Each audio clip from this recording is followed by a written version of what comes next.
ভগবান কৃষ্ণ কাদের ঘরের ছেলে? ঘোষেদের ঘরের ছেলে। আর যে কীর্তনটা গাইছে কাদের ঘরের মেয়ে? গোয়ালাদের ঘরের মেয়ে। আর যাকে নিয়ে লীলাটা হবে সেও বাবা ঘোষেদের ঘরেরই ছেলে। কেমন? তো আজকের তিনজনই একত্রিত হয়ে লীলা আস্বাদন হবে, যাকে নিয়ে গাওয়া হবে, যে গাইবে আর পরমাত্মা রূপী ভগবান। তো আজকে মায়াবতী আর দ্বিজ ঘোষ এরা ছিল বাবা প্রসাদ ভোজী। অবশ্যই আপনারা নদীয়ার মানুষ বুঝবেন প্রসাদ ভোজী। ভগবানকে প্রতিনিয়ত ভিক্ষা করে মাধুকুরি করে বাবা প্রসাদ ভোজী হলে তো হবে না। জগতে ভক্ত বড় দুর্লভ, বৈষ্ণব বড় দুর্লভ। তোমার আছে সেই বস্তু নিয়ে তুমি গোবিন্দ সেবা দিয়ে প্রসাদ পাও না। দাঁড়ে দাঁড়ে ভিক্ষা করো, নগরে নগরে ভিক্ষা করো, আর সেই ভিক্ষার বস্তু এনে রন্ধন করে আমার গোবিন্দ সেবায় লাগো। এরা ছিল এমন প্রসাদ ভোজী, যা পায় যেমন যেদিনে যেমন জোটে আমার গোবিন্দকে রন্ধন করে দেয়। তো মায়েরা আস্তে আস্তে, কথা নয় মন চঞ্চল নয়, লীলাতে দেয়। একদিন হঠাৎ মায়াবতী স্বামীর দুটো চরণ ধরে বলছে, স্বামী একটা কথা বলবো। কি কথা গো? আচ্ছা জানো, আজ আমি আছি, আমার প্রভুর সেবা হয়। আমার যদি কিছু হয়ে যায় তুমি থাকবে, আমার প্রভুর সেবা দেবে। কিন্তু জানো আমার খুব ভয় হয়, যেদিন আমি পৃথিবীতে থাকবো না সেদিন আমার প্রভুর সেবা দেবে কে? পুরুষ মানুষ তো বুঝতে পেরেছে। চুপ করো। মায়া, এতদিনের সংসার আমাদের, আর অন্য কিছু চাইতে পারলে না, তুমি আমার কাছে সন্তান কামনা করছো। মায়া, সন্তান সুখ দেয় না, সন্তান শুধু জ্বালা যন্ত্রণা অভাব ছাড়া ওদের কাছ থেকে তুমি কিছু পাবে না। মায়াবতী হচ্ছে তুমি বড্ড বোকা। আমি কি বললাম যে গান্ধারীর মতো তুমি আমার 100 ছেলে দাও? হরি বল, 100 ছেলে হলে নয় কাঁদতে হবে। আমি তো একটা সন্তান চেয়েছি। হরি বল। ও মায়েরা, আপনাদের কাছে আমার একটা বিনীত নিবেদন, 10টা মিনিট একটু আমি চেয়ে নিই। কেউ অভিমান করবেন না, কেউ আমার উপরে যেন ক্ষুণ্ণ হবেন না, রেগেও যাবেন না। কারণ একটা কথা মনে রাখতে হবে বাবা, যে কমিটি দাদা ভাইরা বাবারা যারা নিজেদের পেটে খাবার জন্য নয়, আমরা কীর্তনিয়া হয়েছি বাবা, বিশ্বাস করে আমরা কীর্তনিয়া হয়েছে, কিন্তু এর পরের জন্মে বাবা ভগবানের কাছে প্রার্থনা করি যেন আর কীর্তনিয়া না হোক। আপনাদের মতো যেন আমি ভক্ত হয়ে আসতে পারি। যে কমিটি দাদারা কত ভিক্ষা করে, কত দিন ধরে, কত মাস ধরে, ভেবে দেখবেন বাবা, কেউ চাকরি করে, কেউ ব্যবসা, কারোর অনেক সম্পত্তি আছে, কিসের জন্য ভিক্ষা করবে? তাদের তো কোনো কিছু অভাব নেই, কেন এই হরি নামের জন্য তারা ভিক্ষা করবে? ভেবে দেখেন না, যারা নিজেদের মঙ্গল নয় সবার মঙ্গলের কথা ভাবা, সবার মঙ্গলের জন্য আজকের এই মায়ের মন্দিরের সামনে কীর্তন প্রতি বছরের ন্যায় হয়। তো যে দাদা ভাইরা আয়োজন করেছেন, আপনাদের কাছে বিনীত নিবেদন, আমার দাদা ভাইরা যাচ্ছেন, ভাইরা যাচ্ছে, যার যেমন ক্ষমতা আছে, যার যেমন সামর্থ্য আছে, ওরা ভিখারির মতো আপনাদের কাছে যাবেন, যে যেমন পারবেন কৃপা করে ওদের ভিক্ষার আঁচলে দেবে। আপনাদের এতটুকু দান, সেই দান যেন পরপরের দান হয়ে দাঁড়ায়। বড় কষ্ট হয় বাবা, বড় ব্যথা লাগে। গোটা জগতের মঙ্গলের জন্য ভিখারি সেজে যায়। কতজনেরা কত কটু কথা বলে, কটু ভাষা বলে, বলে টাকা ব্যাংকে জমিয়ে রেখে সেই ইন্টারেস্ট গুলো নিয়ে ওরা সংসার চালায়।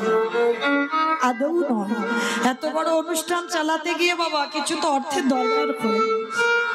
তাই আপনাদের কাছে যাচ্ছে, যার যেমন সামর্থ্য আমি জানি আপনারা দেবেন। কারণ সবাই যদি বাবা কিছু কিছু দেন, সবাই যে কজন আছে কিছু কিছু যদি প্রত্যেকে দেন, এটাও অনেক, এটাও অনেকটা পাবা। তাই ব্যাংকে টাকা রাখলে নমিনও লাগে, কিন্তু এখানে জমালে বাবা নমিনও লাগে না। আমার গৌরের চরণে যদি নিঃস্বার্থ বাবা কেউ যদি 1 টাকাও দেয়, সেটা একদিন ভব পাড়াপাড়ি গিয়ে ওই 1 কোটি টাকা হয়ে দাঁড়াবে। কারণ আমরা সবাই পারি না বাবা ঘরে ঘরে হরিবাসর তৈরি করতে। তাই যারা করেছেন তাদের আঁচলে আপনারা দেবেন। একবার প্রেম সে বলো নিতাই গৌর প্রেমানন্দে হরি বল, হরি বল, হরি বল, হরি বল।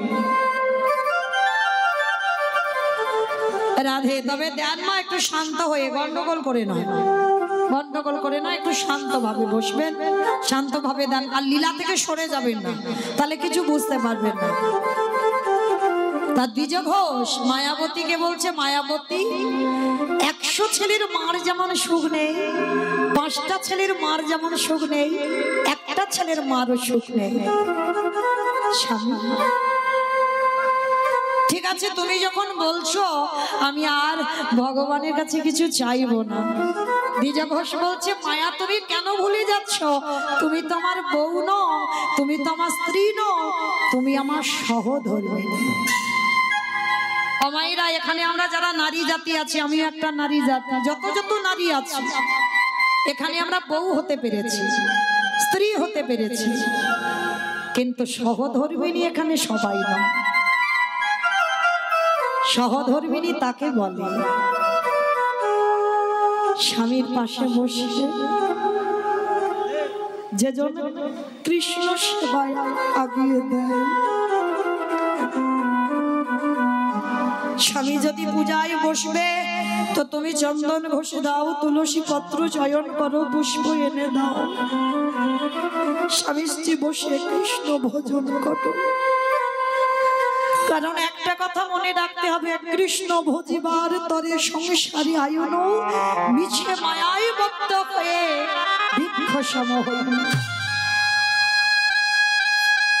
স্ত্রীদের চরিত্র আলাদা হয় বাবা, বউদের চরিত্র আলাদা হয়, আর সহধর্মিণীদের চরিত্র আলাদা হয়। স্বামী যদি কুপথগামী হয়, নেশাগ্রস্ত মাতাল, জুয়া খেলে, তাস খেলে, একাদশী করে না, হরি বাসরে যায় না, ভাগবত আসরে যায় না, তুমি যদি সত্যিকারের সহধর্মিণী হও, সেই স্বামীর চরণ ধরে তুমি সৎ পথে নিয়ে যাও। আর যে নারী স্বামীকে কৃষ্ণ ভজনে ঠেলে দিতে পারে এই জগতে, সেই হয় একমাত্র সহধর্মিণী। নিতাই গৌর প্রেমানন্দে হরি বল, হরি বল, হরি বল। আজকে দ্বিজ ঘোষ বলছে, মায়াবতী বেশ চলো আজকে থেকে তুমি কথা দাও, ভগবানের কাছে হাত পেতে চাইবে না। অমায়েরা, তোমাদেরও বলে যায়, হাত পেতে চেও না, চাইলে কম পড়ে যায়। আর না চাইতে আমার ভগবান এত কিছু দেবে না, তুমি রাখবার জায়গা পাবে না। শুধু দেখে যাও, কেঁদে যাও, সেধে যাও, এত কিছু দেবে, তুমি জায়গা পাবে না রাখবার। স্বামী স্ত্রী দুজনে মিলে ভগবানের চরণে গেছে। মায়াবতী কাঁদিয়ার বলে, দয়াময় বলো না কেন আমাদের কেউ মামা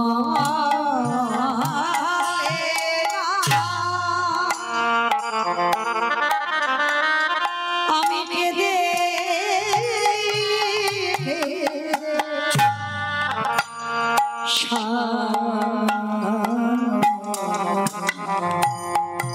ধন রত্ন আমি সব কিছু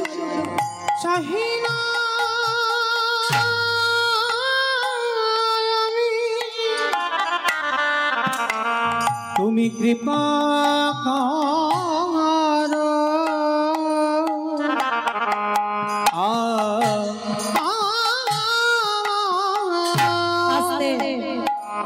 প্রত্যেক দিন মায়াবতী ভগবানের চরণে কাঁদে, আর একদিন ওই ডাক আমার ভগবানের চরণে পৌঁছে গেল। ভগবান দৈববাণী করে বলল, মায়াবতী, তোমার ভক্তি, তোমার সেবায় আমি বড় সন্তুষ্ট মায়া। তোমার কোল আলো করে আমি একটা সন্তান পাঠাবো, তবে সন্তান গর্ভে ধারণ করবার পর তোমাকে একটা পদ বেছে নিতে হবে। কি পদ? না, যদি তুমি তোমার গর্ভে সন্তানকে বাঁচিয়ে রাখতে চাও, চিরজন্মের মতো তোমার স্বামীর মৃত্যু হয়ে যাবে। আর যদি তুমি তোমার স্বামীকে বাঁচাতে চাও, চিরজন্মের মতো তোমার গর্ভের সন্তান গর্ভেই মারা যাবে। চিৎকার করে বলে উঠল, দয়াময় বলো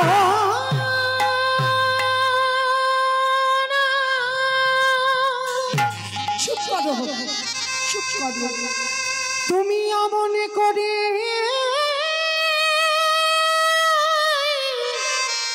বলো না, আমি যে শহীদ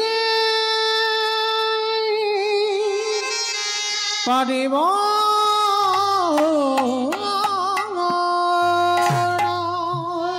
যেই না বলে উঠল সন্তান বাঁচাতে গেলে স্বামীর মৃত্যু হবে, স্বামীকে বাঁচাতে গেলে সন্তানের মৃত্যু হবে, মায়াবতী বলে বলেন, বা ঠাকুর বাহ, এ তোমার কেমন লীলা গো। সন্তানে চেয়েছিলাম আমি আমার জন্য নয়, তোমার সেবার জন্য, যে আমার অবর্তমানে তোমার মন্দিরে প্রদীপ দেবে, ওর জন্য সন্তান চাওয়া। আর সন্তান চাইলাম বলে সারা জীবনের মতো তুমি আমাকে বৈধব্য জ্বালা পাওয়াচ্ছ। হ্যাঁ, এটাই তোমার অদৃষ্টে লেখা মায়া, এটা তোমাকে ভোগ করতে হবে। তবে হ্যাঁ, দুজনের মধ্যে তুমি কাকে চাও, সন্তান না স্বামী? ও মায়েরা, খুব কঠিন এই জায়গাটা, একটা নারী জীবনী, যেটা বলতে হবে ভেবে বলতে হবে, অনেক গভীরে ভেবে বলতে হবে। বলো তো দেখি, সন্তান বেশি ভালোবাসো না স্বামী বেশি ভালোবাসো? স্বামী। বেশ, এদিকটা বললো স্বামী, এদিকে স্বামী। দুজনকে এটা তো মন ডাকা কথা হলো, দুজন মানে মন ডাকা, একটু 19-20 হবে। সবাই স্বামী ছেলে। বেশ, কেউ কেউ ছেলে, কেউ কেউ বলছে দুজন, কেউ কেউ বলছে স্বামী, আবার কেউ কেউ বলতেই পারছে না। কেন জানো? হয়তো তার স্বামী বসে বসে দেখছে আমার বউ কি বলে দেখবে, সে কিন্তু তাকিয়ে আছে, আমি দেখতে পাচ্ছি না, বুঝতে পারছি না, চিনতে পারছি না, সে তাকিয়ে আছে দেখছে আমার বউ কি বলে দেখি, যে বউ স্বামী বলবে না সন্তান বলবে।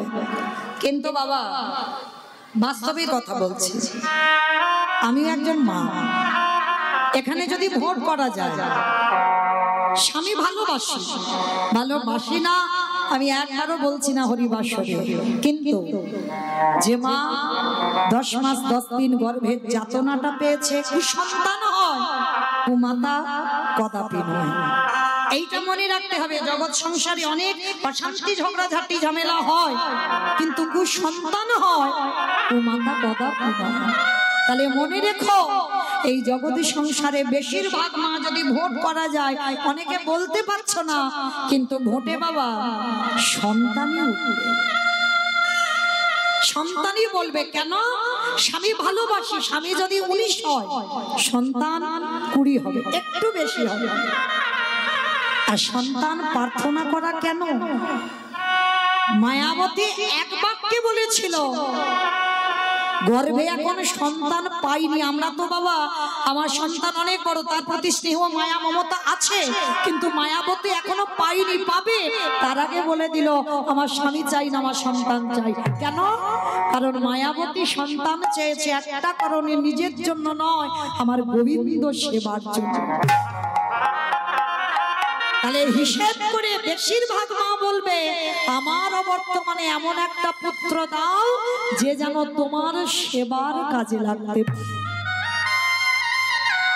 মায়াবতী এক বাক্যে বলেছিল আমার সন্তানকে বাঁচাও, সঙ্গে সঙ্গে ভগবান দৈববাণী করে বলল কথা দিলাম মায়া, তবে তোমার গর্ভ যতদিন তুমি লুকাবে ততদিন তোমার স্বামী জীবিত থাকবে, আর যেদিন তোমার গর্ভ প্রকাশ সেদিনই তোমার স্বামীর মৃত্যু হবে।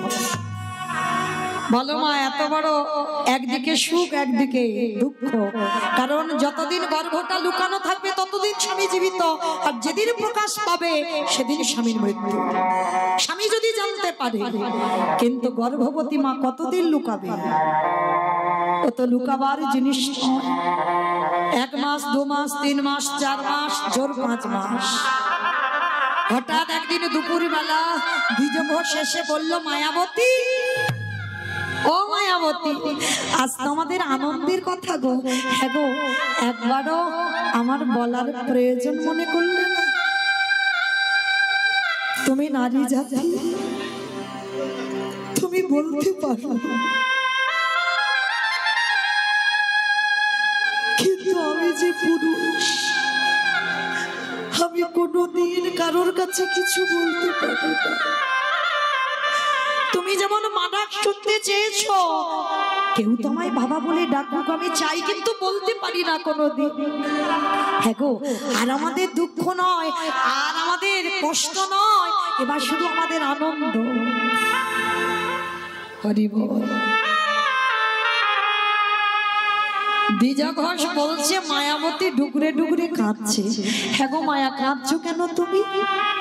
স্বামী, আমি এমনি এমনি কাঁদছি না, আমার এই কপালে লেখা আছে আজকে তুমি তোমার এই সন্তানের কথা জেনে গেলে মানে আজই দৈব দুর্ঘটনায় তোমার মৃত্যু হয়ে যাবে। কথাটা বলা শেষ, অজানা জ্বর এসে দ্বিজ ঘোষের শরীরে প্রবেশ। হঠাৎ বুকের যন্ত্রণা, এত বুকের যন্ত্রণা, এত অসহ্য যন্ত্রণা, আর সহ্য করতে পারছে না, চিৎকার করে বলছে মায়াবতী, মায়াবতী আমার কাছে এসো মায়াবতী, আর মনে হয় আমি বাঁচবো না। বড় জ্বালা, বড় যন্ত্রণা, বড় কষ্ট, বড় ব্যথা বেদনা। মায়া, কথা দাও, যে সন্তান তোমার গর্ভে আছে আমার মৃত্যুর পর এই সমাজ তোমাকে বলবে তুমি দ্বিচারী, এই সমাজ তোমাকে বলবে কলঙ্কিনী। কথা দাও, আমার মৃত্যুর পর যে সন্তান তোমার গর্ভে আছে আমি তো জেনে যাচ্ছি ও আমারই সন্তান।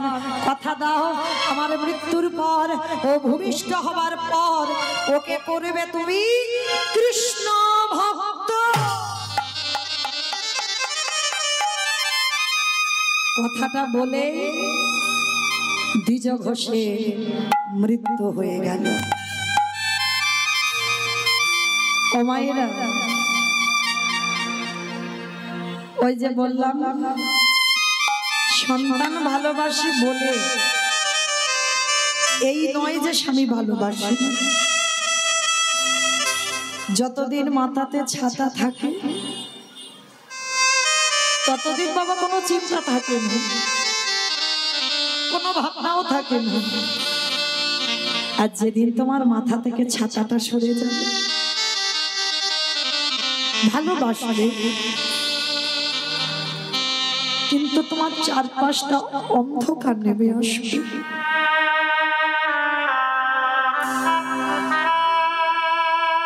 চারিদিক থেকে, চারিপাশ থেকে তোমায় ছিঁড়ে খাবো। দ্বিজ ঘোষের মৃত্যুর পর গ্রামের লোকেরা ছুটে এলো, মায়াবতীকে বলল তুই এমন দ্বিচারিণী, এমন কলঙ্কিনী, এমনই অসতী, তোর গর্ভের পাপের কথা শুনেই তো তোর স্বামী মরল। ও মায়েরা, আসল কথাটা কাউকে বোঝাতে পারলো না। পারলো কি? আর বললে কে বা বিশ্বাস করবে? যে বিশ্বাস করার মানুষ সে তো চলে গেল। স্বামীর মরা মাথাটা নিয়ে কাঁদি আর বলে, দয়াময় তোমারে যে ভালোবাসি, তোমারে যে সেবা করি, তাকে কি তুমি দ্বিচারিণী করে দাও? ওগো দয়া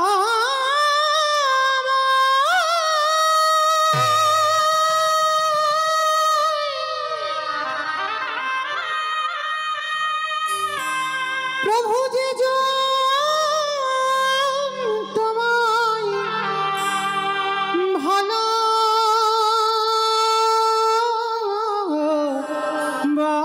বাসে, তারে কি এমনি করে কাঁদিতে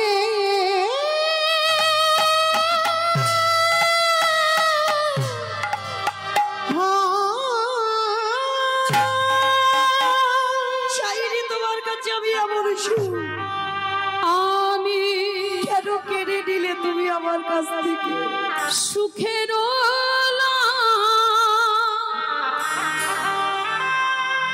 লাগে ফিরিয়ে দাও।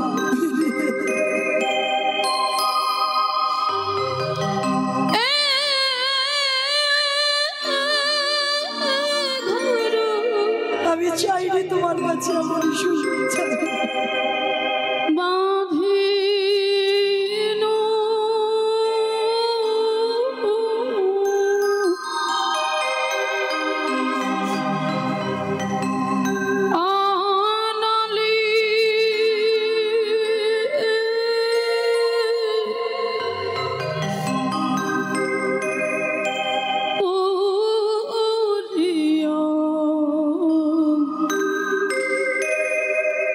গেল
ভগিনীর করম দোষে সুখের লাগিয়া অবিধিরে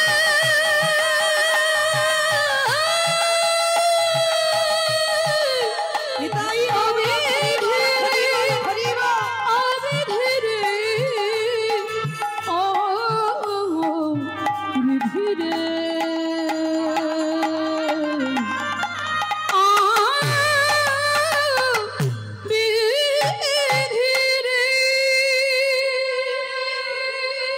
নয়নের জলে আমার জনম দুঃখে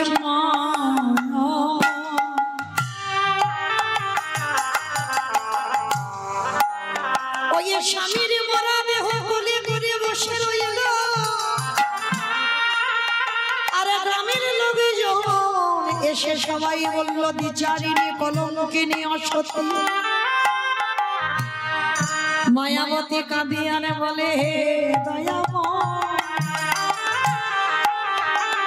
তোমারে ভালোবাসলে যদি দ্বিচারিণী হতে হয় তাহলে কোনদিন আমি তোমায় ভালোবাসতাম না। দয়াময়